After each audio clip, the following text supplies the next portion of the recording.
Olá, família Selequiana. Muito bom mais uma vez estarmos juntos, mesmo que distante ainda, mas gratos por tudo que está nos acontecendo. Quero agradecer aqui ao convite para estarmos juntos nesta data, para nós estudarmos um pouco os ensinamentos de Jesus. Quero agradecer a espiritualidade da amiga da nossa casa, Fabiana de Cristo, que tanto tem nos abençoado, nos assistido, e que nosso estudo dessa tarde e noite de hoje possa transcorrer na tua santa e divina paz. Obrigada, Pai de divina misericórdia, que todos os dias nos dá a oportunidade de sermos cada dia melhor, de sermos melhores hoje do que fomos ontem. Não melhores do que ninguém, mas melhores do que nós mesmos, vencendo nossas dificuldades, vencendo nossas imperfeições e evoluindo, buscando a luz espiritual, buscando um dia poder estar ao teu lado. Obrigada, Pai, por tudo. Nós possamos nesse momento elevar bons fluidos, bons pensamentos para todos aqueles que estão em sofrimento. Nós possamos expandir ao cósmico universal, ao fluido cósmico universal, pensamentos positivos, pensamentos de perdão, de benevolência, de indulgência. Gratos desde já por esse momento. Peço permissão para iniciarmos o estudo dessa tarde. Que assim seja. Então, pessoal, família Selequiana, né, como eu falei agora há pouco, hoje foi me dado um tema para conversarmos, que está contido nesse livro, Caminho, Verdade e Vida, trazido por nosso irmão Chico, por nosso irmão Emmanuel, né, através de Chico. E a lição é de número 3, que é intitulado como Examina-te. E tem uma notinha de Paulo de Tarso, né, esse irmão de uma alma tão grande, de um espírito grandioso, que deixou para nós tantos conhecimentos, tantos exemplos de que nós podemos, porque Paulo pôde e nós também podemos fazer ainda nessa caminhada a nossa reforma íntima. Então ele disse para a gente: examina-te, nada faças por contenda ou por vanglória, mas por humildade. Isso está em Filipenses, capítulo 2, versículo 3, trazido pelas cartas de Paulo. E logo ele cabeça, né, nada faças por contenda, ou seja, nada faças para brilhar, nada faças para ganhar méritos, achando que somos bons, no que fazemos, somos bons para os outros. Não, nem para se vangloriar, nem para dizer eu sou a tal, sou tal, não. Se a gente fizer, que seja por humildade, seja na humildade. Então, Emmanuel, né, traz uma reflexão para a gente dentro dessa parábola de Paulo, parábola não, né? Dessa epístola de Paulo, que é para a gente ser humilde, para nós fazermos tudo com humildade. Emmanuel traz esse ensinamento, ele minucia mais essa lição para nós. Ele diz, ele cabeça assim: o serviço de Jesus é infinito. Na sua órbita há lugar para todas as criaturas e para todas as ideias sadias, em sua expressão substancial. Esse é o primeiro parágrafo desse ensinamento de Emmanuel, com essa leitura. E a gente vê, né, que tem lugar para todas as criaturas. Então, por que a gente compete tanto um com o outro? Por que a gente luta um com o outro? Se tem espaço para todos. Emmanuel diz aqui. Na órbita, há lugar para todas as criaturas. Então, todos nós temos o nosso espaço aqui. A gente não tem necessidade de estar querendo ser melhor do que ninguém. Porque cada um, como diz na Bíblia, como diz no Evangelho segundo o Espiritismo, será dado conforme suas obras. A cada um conforme suas obras. E nós temos as nossas obras. Nós temos o direito e o dever de fazer nossas obras. E teremos espaço tanto quanto qualquer um. Ninguém é menor nem maior do que nós. E nós podemos, dentro dessas lições, né, trazida por Paulo e reforçada por Emmanuel, ter a certeza disso. E ele continua dizendo assim: se na ordem divina cada árvore produz segundo a sua espécie, no trabalho cristão, cada discípulo contribuirá conforme sua posição evolutiva. Então, todos nós contribuímos de alguma forma. Né? Ele fala aqui, conforme a posição evolutiva. Quem sabe fazer uma prece, vai fazer uma prece. Quem sabe fazer campanha do quilo, vai fazer campanha do quilo. Quem sabe fazer um sopão, vai fazer sopão. Quem sabe fazer um trabalho no shopping, como aquela equipe que nós temos lá no Selec que faz, vai fazer a campanha do shopping. Enfim, cada um vai fazer aquilo que está mais apto, mas que ninguém está fazendo mais do que ninguém. Que estamos todos nesse processo evolutivo. E vamos evoluindo conforme a nossa obra. Deus não nos vai dar uma missão que a gente não possa cumprir. Então, não adianta nós chegarmos numa casa espírita e querermos fazer N trabalhos, né? Nos ingressar em tudo que é campanha, em tudo que é serviço. Não, porque fulano está lá, eu tenho que estar lá também para mostrar que eu faço. Não, nós temos que tentar abraçar os trabalhos do Cristo, mas de acordo com as nossas forças. Como ele fala aqui, posição evolutiva. Às vezes, a gente só tem condição de fazer uma prece. E é só isso? Não, a gente sabe o poder que tem uma prece. Bendito seja nós e quanto pudermos ter a capacidade de fazer uma prece. Porque às vezes, isso já aconteceu comigo, de um momento tão difícil que a gente não consegue nem pensar em fazer uma prece. De tão conflituante que fica a nossa mente. Então, bendita sejamos nós que conseguimos fazer uma prece. Estamos contribuindo para o Cristo? Com certeza estamos. Porque no momento que nós estamos fazendo a prece, quais são os fluidos que a gente transcende para o planeta? Que a gente joga para o planeta como um fluido, para se misturar ao fluido universal. Se eu estou em prece, se eu estou no vigiar e orai, com certeza esses pensamentos estão no bem. Então, a prece, ela tem grande poder. Ela tem grande significativo. Lógico que só a prece também a gente não vai evoluir. A gente tem também que abraçar os trabalhos. Nós temos que nos doar, né? Nós temos que, às vezes, até nos anular para assistir o outro. Isso faz parte da evolução. Jesus fez isso para nos ensinar. Então, temos que compreender, né, que cada um está na sua posição. Não adianta nós, enquanto trabalhadores do Cristo, querer forçar alguém a seguir o que a gente está seguindo.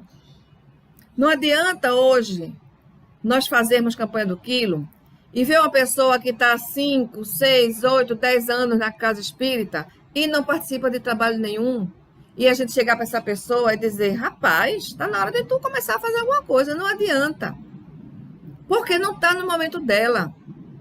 O momento dela vai chegar. E a gente tem que respeitar isso. Façamos nós a nossa parte. Né? Porque a parte dela a gente não sabe qual é a parte que está cabendo a ela. O que é que ela tem necessidade de fazer? O que é que ela precisa fazer? E o que ela pode fazer?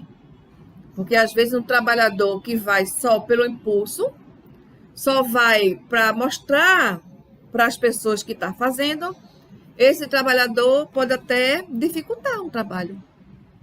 Pode atrapalhar um trabalho. Então, não é bom que nós, enquanto trabalhadores do Cristo, fosse ninguém, nem fosse, como é que se diz quando a gente bate muito numa tecla, imponha, cobre. Não, não é necessário fazer isso. O trabalho do Cristo chegará para aquela pessoa no mesmo momento como chegou para cada um de nós. Como chega para cada um de nós. Então, temos que respeitar o limite, a posição evolutiva de cada um.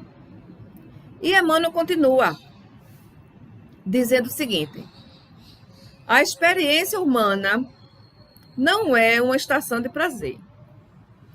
Eu achei linda essa frase, porque muitos de nós, quando não conhecemos a doutrina espírita, nós colocamos a nossa felicidade no domingo ensolarado na praia, numa noite, uma noite de festa, passar a noite dançando.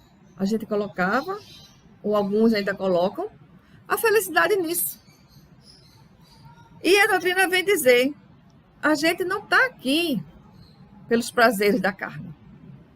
Hoje, quando nós adentramos nessa doutrina e nós temos a certeza, que somos discípulos do Mestre, que a vida continua, que a felicidade pode ser desse mundo, sim, contanto que nós não estejamos colocando a nossa felicidade nas coisas materiais.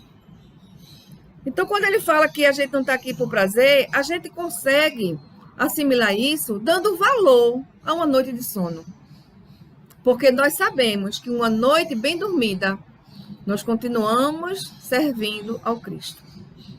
Nós estamos ali dormindo materialmente, mas que nós, em espírito, que somos, ali nós vamos alcançar lugares que poderemos aprender mais, participando de aulas, poderemos socorrer alguém que está necessitado, poderemos encaminhar alguém que estiver desencarnando em um acidente.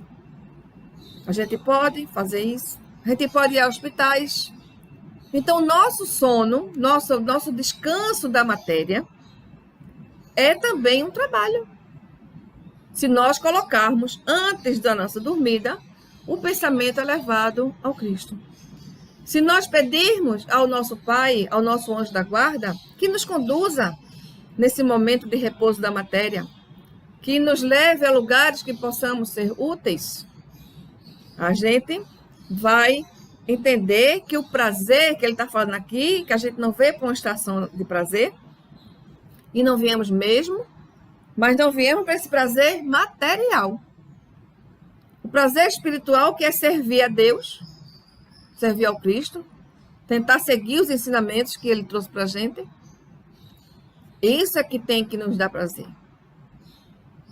Isso é que tem que ser atividades prazerosas. E não mais uma noite perdida de sono, num clube, numa festa, achando que aquilo é uma felicidade. É uma felicidade camuflada. E Emmanuel continua. O homem permanece em função de aprendizado e nessa tarefa é razoável que saiba valorizar a oportunidade de aprender, facilitando o mesmo ensejo aos semelhantes. Eu estava estudando ontem sobre a porta estreita. E nesse estudo, também uma lição de Emmanuel, no Vinha de Luz, ele nos relata que é essa oportunidade que ele está falando aqui, de aprender.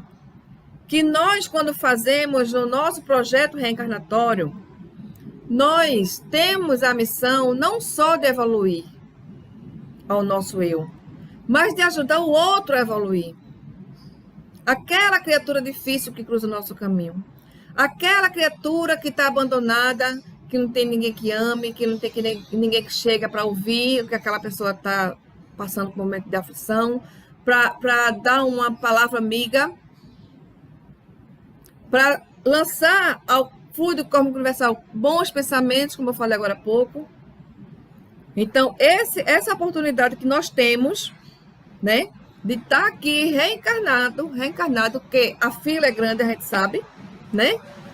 A oportunidade nos foi dada de tanto que a gente clamou, tanto que nós pedimos uma oportunidade de estar aqui para evoluir. E nós estamos. Foi nos dada essa oportunidade. Então, nós temos que abraçar essa oportunidade nessa tarefa de aprendizado, facilitando o mesmo que seja o semelhante, facilitando a vida do outro. Coisa que, na maioria das vezes, a gente procura é complicar. Não porque as pessoas complicam a minha vida, porque eu vou facilitar para os outros. Mas a gente já conhece. Nós estamos nessa doutrina, não é por acaso. Nós já temos a bênção de conhecer, quando tantos aí não sabem nem o que é Deus. Então, que nós possamos, né, entender isso. A nossa missão aqui, certa vez eu escutei de um palestrante que ele perguntou, qual é a nossa missão? Ah, fulano foi embora porque cumpriu sua missão. A nossa missão é eterna. A nossa missão é servir ao Cristo. Isso foi palavras dele e que eu concordei plenamente. Não adianta nós ficarmos pensando, minha missão é cuidar do meu pai e da minha mãe. Minha missão é criar meus filhos. Minha missão é passar por isso e aquilo outro. Não. A nossa missão é ser cristão. E essa missão é eterna. Essa missão é para todo sempre. Então, que nós reflitamos um pouco nisso. Nós procuremos não complicar a vida de ninguém. Se a gente não puder ajudar, né, que a gente tem que buscar ajudar, mas se a gente não puder, que a gente não complique. E Paulo continua, Emmanuel continua, dizendo, o apóstolo Paulo compreendeu essa verdade, afirmando que nada deveremos fazer por espírito de contenda e vanglória, mas sim por ato de humildade. Então, tudo que nós fizermos na nossa trajetória, aquele irmão que a gente assiste, aquela família que a gente sacia a fome, aquela pessoa que está em leito de morte, que a gente ora por ela, nada que a gente faça por orgulho, que a gente faça por dizer, não, eu faço isso, eu faço aquilo. Que seja feito de coração, que seja feito porque nos faz bem fazer. O verdadeiro bem é aquele que quando a gente faz, nos fez bem fazer. Não precisa a gente estar dizendo a A e a B o que a gente faz. Não precisa a gente estar dizendo, fulano melhorou porque eu fiz uma prece para ele. Não precisa. Porque quando eu pensei naquele fulano para orar por ele, aquilo me fez bem. Aquilo me fez bem. Então, não precisa a gente se vangloriar, não precisa a gente ter contenda, porque a nossa contenda, nosso pagamento, nosso resgate é o prazer de fazer. A gente sacia o nosso eu em fazer. Isso nos dá uma paz, isso nos dá uma tranquilidade, isso nos traz uma paz espiritual, porque a gente sabe que está fazendo um pouco por alguém. A gente está, naquela leitura anterior, facilitando ensejo ao semelhante, facilitando a compreensão daquele semelhante, ajudando de alguma forma, pedindo aos nossos irmãos espirituais, pedindo aos nossos anjos da guarda, que interceda em favor daquele nosso irmão. E Emmanuel ainda continua. Quando praticares alguma ação que ultrapasse o quadro das obrigações diárias, porque nós temos nossas obrigações, nós temos, né? Nós temos a vida social que a gente tem que trabalhar, a gente tem que angariar dinheiro para sobreviver, a gente tem que criar filhos, a gente tem que limpar a casa, a gente tem N obrigações para fazer, né? E ele diz, quando praticares alguma ação que ultrapasse o quadro de obrigações, ou seja, aquilo que a gente faz que não é nossa obrigação. Porque quando a gente vai para o trabalho no bem, por obrigação, esse trabalho não é bem feito. Como eu falei agora há pouco, não adianta a gente coagir ninguém a fazer. Não adianta a gente dizer que você tem que fazer. Porque o momento da pessoa vai chegar.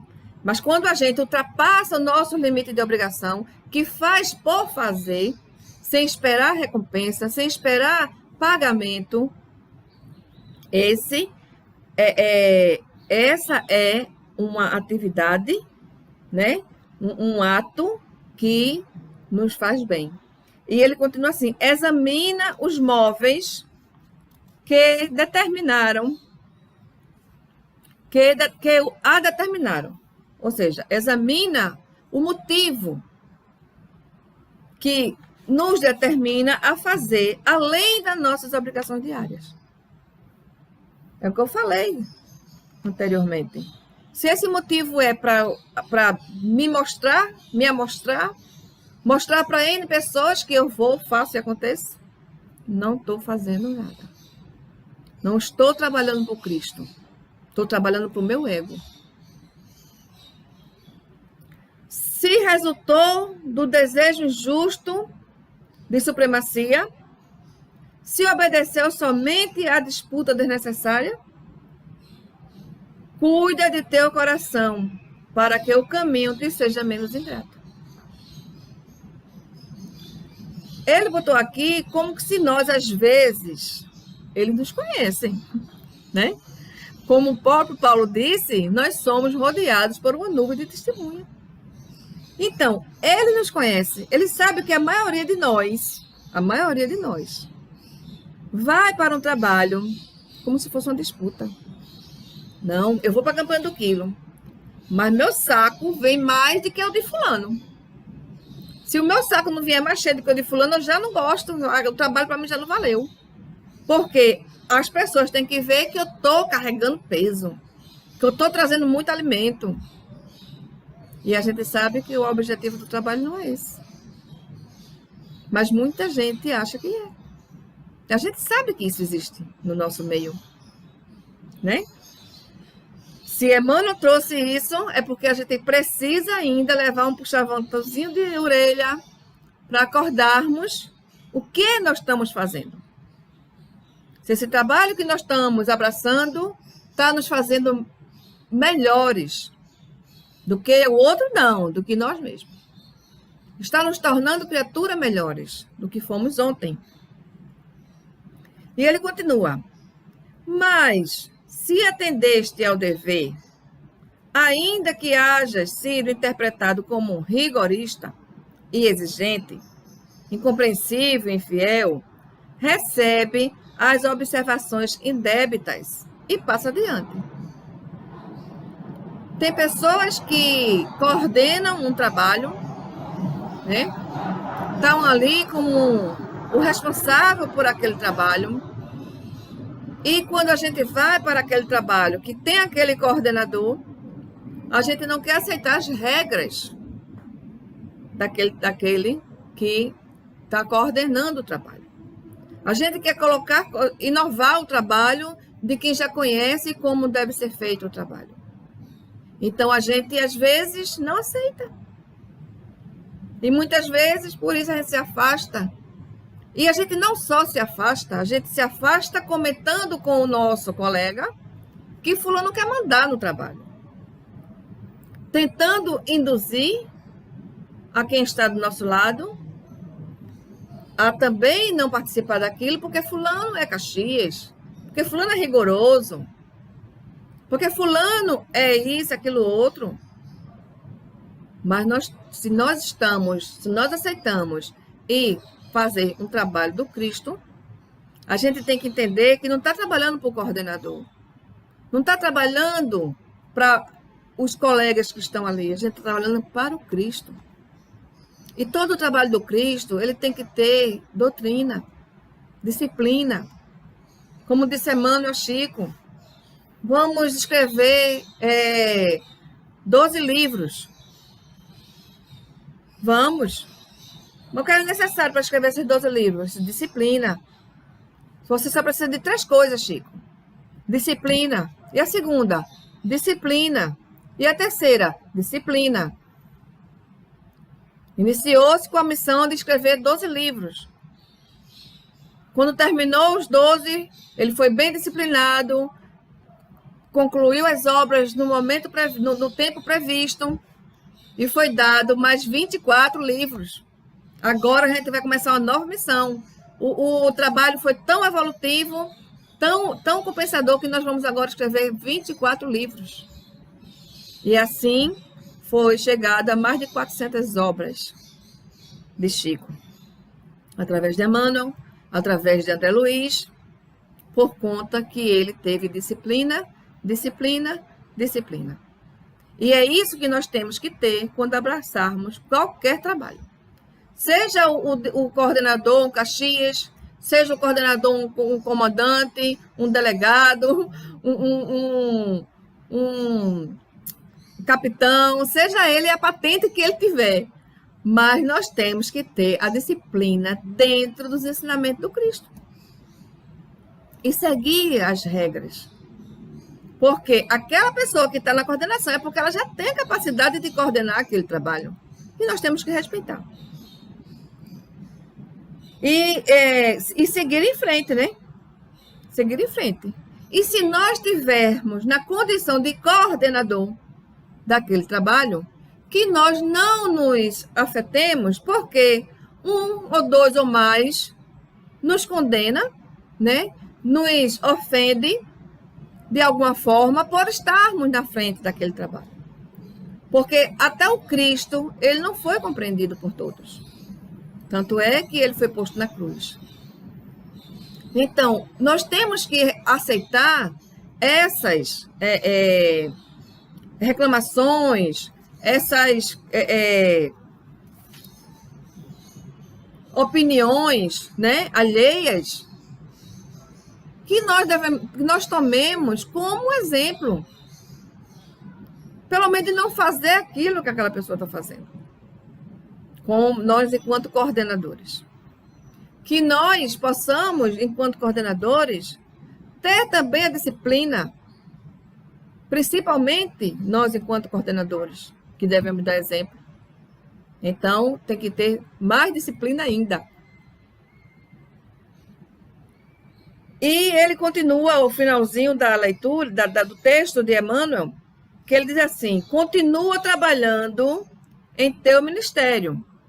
Seja coordenador, seja trabalhador, seja um simples voluntário, que não é frequentador da casa, mas quer fazer uma campanha do quilo. Não é frequentador, não é espírita, não tem religião, não é católico, não é nada, mas quer participar de um sopão, né?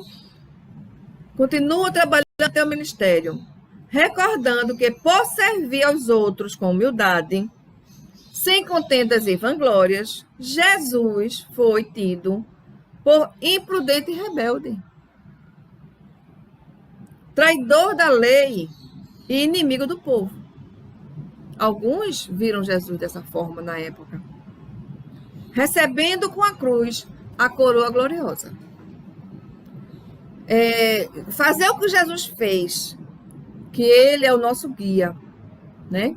Nós buscamos em todas as lições ver Jesus. Então, fazendo o que ele fez, a gente sabe o que Jesus sofreu, o que ele passou na missão dele. Nós sabemos. E nem assim ele deixou de fazer. Ele não foi compreendido por todos. Ele foi colocado, não apenas colocado na cruz, com aquelas estacas nas mãos e nos pés, mas como também recebeu uma coroa de espinho. E nós, quando fazemos qualquer trabalho no Cristo, sem fazer grandes esforços, nós achamos que já devemos ter um lugar lá, pelo menos no nosso lar, né? Na colônia Nosso Lar. E essa lição traz para a gente essa certeza, né? Que quando nós vamos nos examinar, o que é examinar? É conhece-te, né?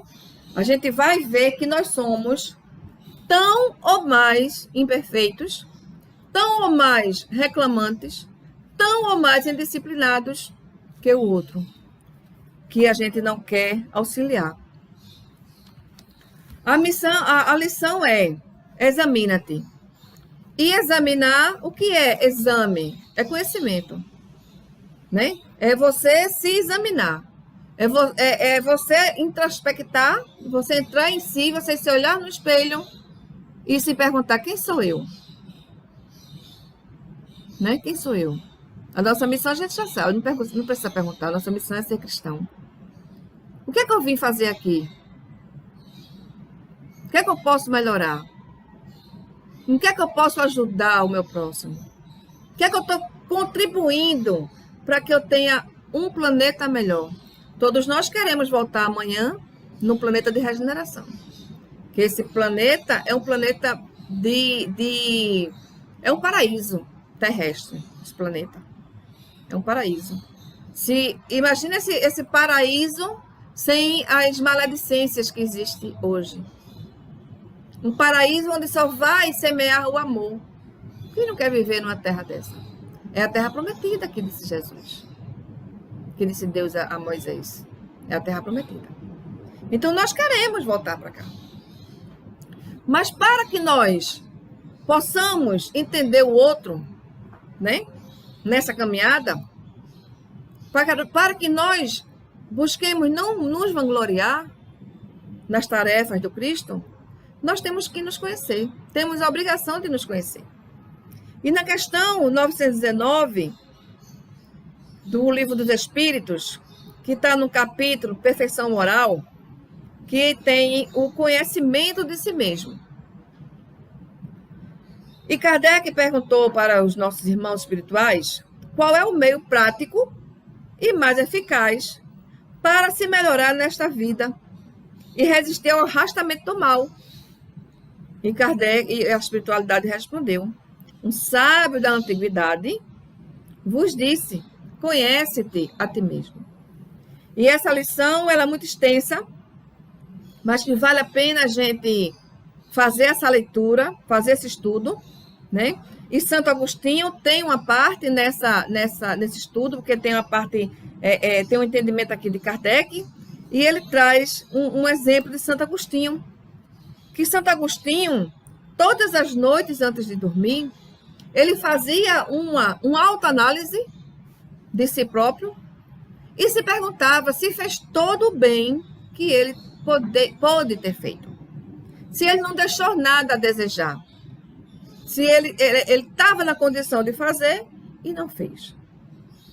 E olha que Santo Agostinho era um trabalhador do Cristo.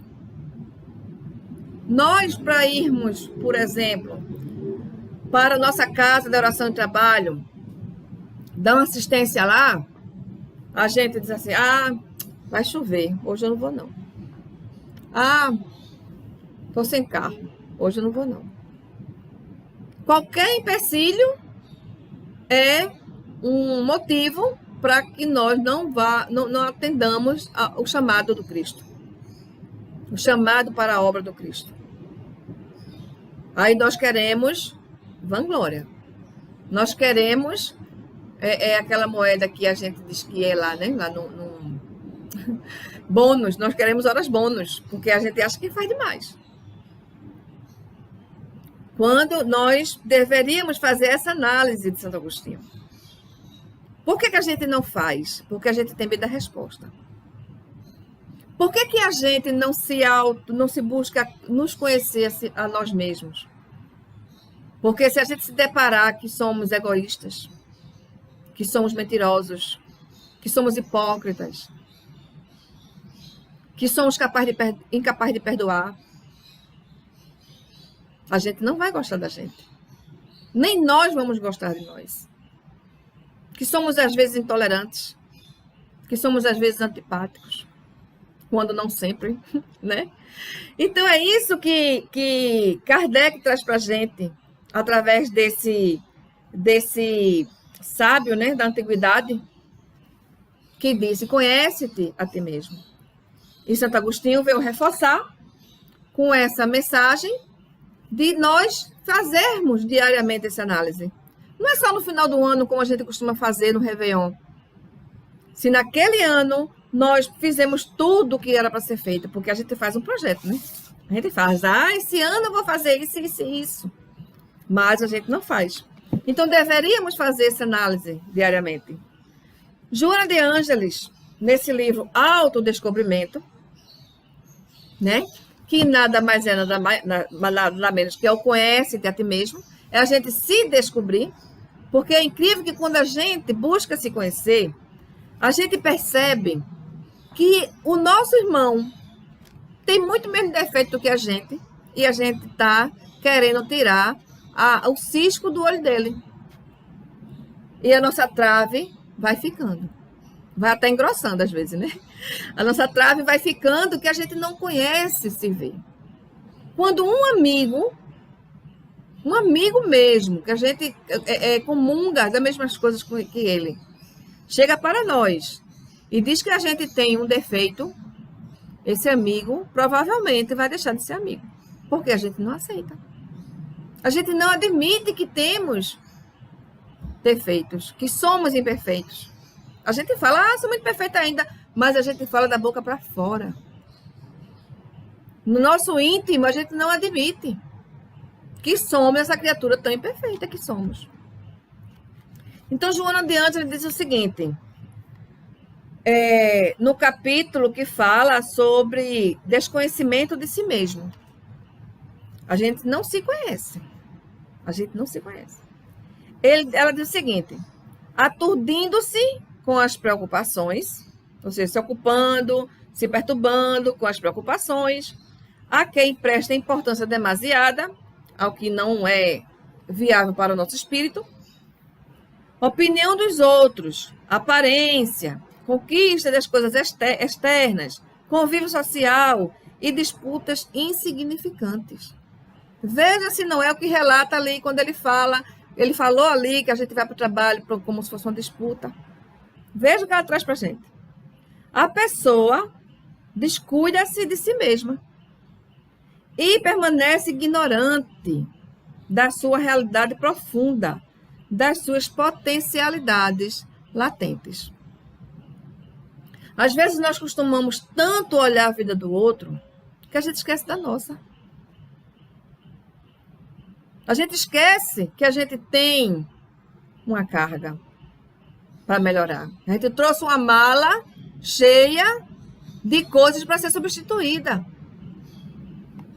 E ela diz mais além assim, é necessário um exame profundo. Olha o examina-te que Emmanuel trouxe para a gente. É necessário um exame profundo, sério, constante do si. Do si não é se por acaso aconteça não, do si é nós. Da sua constituição, dos objetivos que deve perseguir, dos meios a utilizar, de como encontrar os recursos para alcançá-lo. Essa análise tem por meta a autoconscientização, mediante a qual se aplanam as arestas, ou seja, a gente vai se lapidando. E o curso do rio existencial desliza na direção do mar da paz.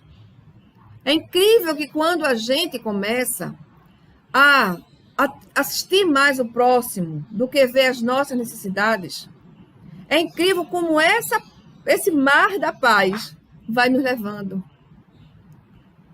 Como minha mãe dizia, vou pedir licença aqui para falar um pouco nela, que ela dizia assim, é o mar pegando fogo e eu querendo comer peixe frito. Minha mãe não estava nem aí para nada.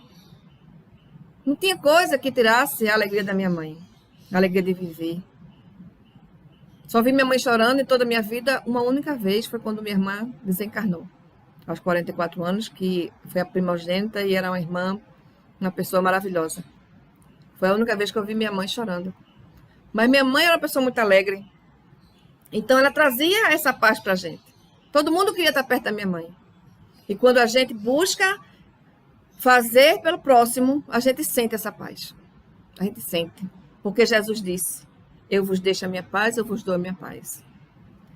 Para tanto, é imprescindível, ou seja, é importantíssimo o autoexame dos comportamentos mentais, emocionais e físico-sociais. É nós nos analisarmos em todos os aspectos. Se nós somos vaidosos, se quando nós vamos para uma casa de oração e trabalho, se nós vamos prontos para desfilar ou se nós vamos prontos para abraçar um trabalho. É isso que ele está querendo dizer aqui. Mentais, emocionais e físico-sociais. E ela tem mais um exemplo aqui, uma chamada para a gente, quer dizer, o exercício do bem pensar. Ou seja, os bons pensamentos, eliminando as ideias perniciosas a que está viciado, a que nós temos esse vício de pensamento maléfico, né? Constitui passo decisivo para o autodescobrimento. A partir do momento que a gente se desnude desses pensamentos, a gente já está nos trabalhando para nos conhecer. Cada vez interroga-se mais a respeito de quem é. E quais as possibilidades de que se pode utilizar para o desenvolvimento íntimo significa um meio adequado para interpenetrar-se, ou seja, nós entrar dentro de nós, aprofundarmos no nosso eu, para descobrirmos quem somos. Porque quando nós descobrimos que somos, nós temos a ciência de que nós não podemos jogar pedra no telhado de ninguém. Porque nós também somos imperfeitos. Então, ela finaliza aqui, ó, o autodescobrimento enseja humildade perante a vida. A lição de Paulo de Emmanuel traz a humildade. Sem postura humilhante, porque faculta a irradiação do amor desde o centro de si, ou seja, desde com você, o amor consigo mesmo, consciente da sua realidade e origem divina. Jesus disse, amai o próximo como a si mesmo. A nossa maior dificuldade em amar o próximo é porque nós não nos amamos. Quando nós tivermos ciência que amar o próximo nos faz bem, nós vamos aprender a nos amar. É porque nós já nos amamos. Porque nós estamos buscando a nossa melhoria em amar o próximo. Esse capítulo do desconhecimento de si mesmo, ele é mais extenso, viu, gente? Eu só trouxe umas estrofinhas aqui para a gente seguir alguns exemplos. Então, Joana, Emmanuel, Kardec, todos trazem esses ensinamentos da gente se autoconhecer, da gente se autoexaminar. Hermance Dufour, nesse livro, Reforma Íntima Sem Martírio, que eu costumo dizer que isso aqui é o manual para quem quer se melhorar, traz uma questão para a gente também, observação de si mesmo. E ela diz o seguinte, observação de si mesmo é o estudo atento de nosso mundo subjetivo. O conhecimento das nossas emoções, o não julgamento e a autoavaliação constante. Tendemos a avaliar o próximo e esquecer do serviço que nos compete. No entanto, relembremos que perante a imortalidade, só responderemos por nós, no que tange ao serviço de edificação dos princípios do bem na intimidade. Quem nós somos na nossa intimidade? Que músicas eu costumo ouvir quando estou a sós? Que pensamentos eu costumo ter quando estou a sós? Será que eu sigo no vigiar e orar? Ou eu só faço isso quando estou na casa espírita? Será que eu só escuto as músicas boas? As músicas orquestradas? As músicas que são quase uma prece? Quando estou em grupo? Ou no meu lar, na minha solidão, eu também escuto? É isso que a Reforma Íntima que a irmã Dufu, através da reforma íntima, traz para a gente. Ela traz para a gente a certeza que a gente pode ter essa reforma sem sofrer, sem sofrimento. Então, pessoal, vamos nos examinar, né? Vamos nos autoconhecer, sem se decepcionar, sem culpas. Chico já disse, através de Emmanuel, que nós não podemos voltar atrás e começar tudo de novo. Mas nós podemos começar agora e fazer um novo fim. Então, se a gente, nesse autoexame, perceber que temos muito a melhorar, comecemos. Comecemos a nos melhorar, a nos autoexaminar para nos consertar, digamos assim. Temos um grande exemplo como reforma íntima, nosso irmão Paulo de Tarso, que em sua trajetória chegou a ser um anticristo, matando em nome de Moisés, os cristãos, matando em nome do Altorá, que foi o livro deixado por Moisés, achando que estava fazendo o bem. Então, que nós possamos ter Paulo como exemplo. Que quando a gente adentrar na nossa estrada de Damasco, que nós ficarmos cegos para poder enxergar, a nossa cegueira é para as coisas do mundo, que nós tenhamos cegueira para as coisas do mundo e enxergue o nosso eu, o nosso íntimo.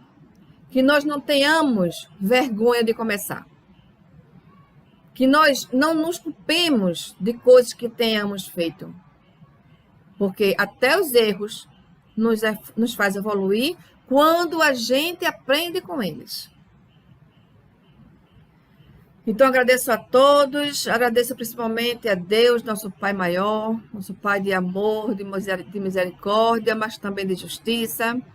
Agradeço a toda a espiritualidade que eu tenho certeza que está aqui conosco, a Fabiana de Cristo, dirigente espiritual da nossa casa, a todos, Pai, que nos rodeiam. Essa nuvem de testemunha que Paulo disse que tem ao nosso redor. Que nós possamos, nessa noite, nessa tarde, termos aprendido o que nos faz melhorar, o que nos faz sermos melhores do que fomos ontem. Seremos melhores amanhã. Então, muito obrigada a todos. Muita paz, muita luz. Todos fiquem nessa paz do Mestre, essa paz do nosso Pai maior. E que assim seja.